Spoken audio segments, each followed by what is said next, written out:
My name is William George Johnson, and I am a retired San Mateo County, California public employee living in Redwood City, California. I am reading this statement by Khaled el-Masri, a German citizen of Lebanese descent who was a car salesman before he was detained in December of 2003. The policy of extraordinary rendition has a human face. It is mine. I was born in Kuwait and raised in Lebanon. In 1985, I fled to Germany in search of a better life. I became a citizen, started my own family. I have 5 children.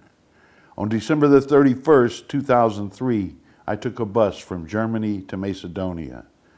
When we arrived, Macedonian agents confiscated my passport and detained me for 23 days. I was not allowed to contact anyone. I was forced to record a video saying that I had been treated well.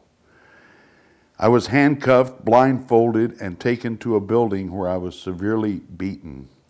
My clothes were sliced from my body with a knife or scissors. My underwear was forcibly removed. I was thrown to the floor, my hands pulled behind me, a boot placed on my back. When my blindfold was removed, I saw men dressed in black wearing ski masks. I was put in a diaper, a belt with chains to my wrists and ankles, earmuffs, iPads, a blindfold, and a hood. I was thrown into a plane, my legs and arms spread-eagled and secured to the floor. I felt 2 injections and became nearly unconscious.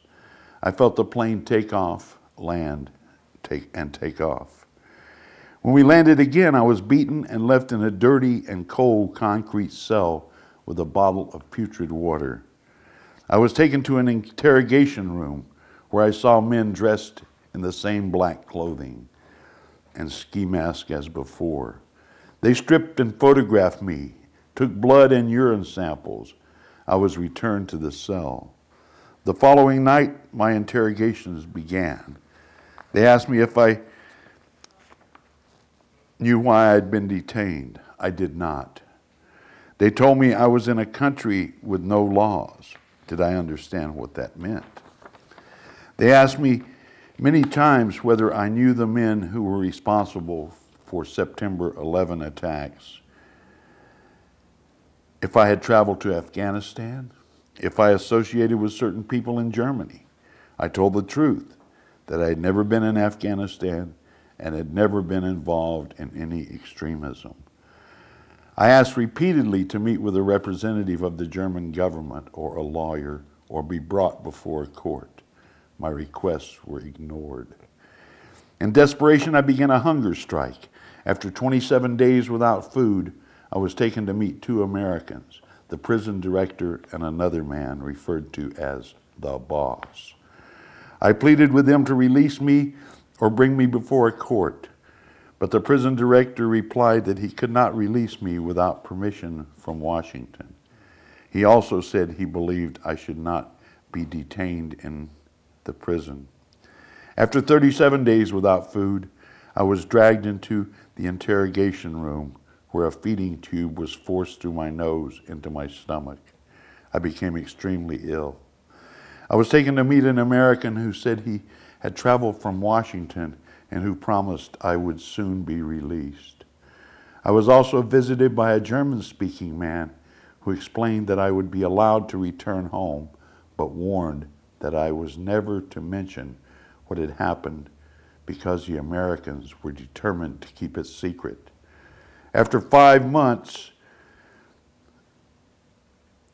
after I was kidnapped, I was again blindfolded, handcuffed, and chained to an airplane seat.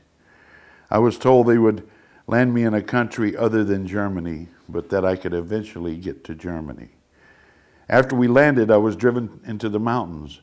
My captor removed my handcuffs and blindfold and told me to walk down a dark, deserted path and not look back. I was afraid I would be shot in the back. I turned a bend and encountered 3 men who asked me why I was illegally in Albania. They took me to the airport where I bought a ticket home. My wallet had been returned to me.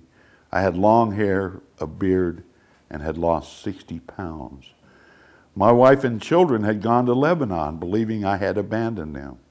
We are now together again in Germany. I still do not know why this happened to me.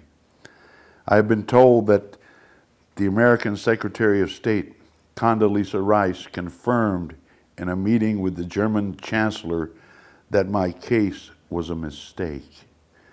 That American officials later denied she said this.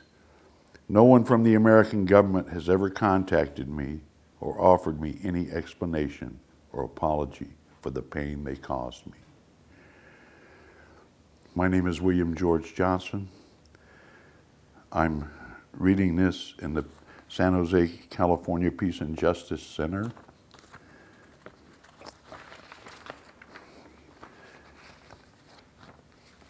Which is a haven for peace and justice.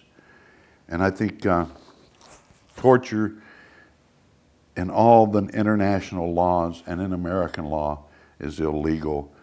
And that is the top reason for discontinuing it. And I also think that all the people who have participated in torturing prisoners, civilian or military, should be in jail.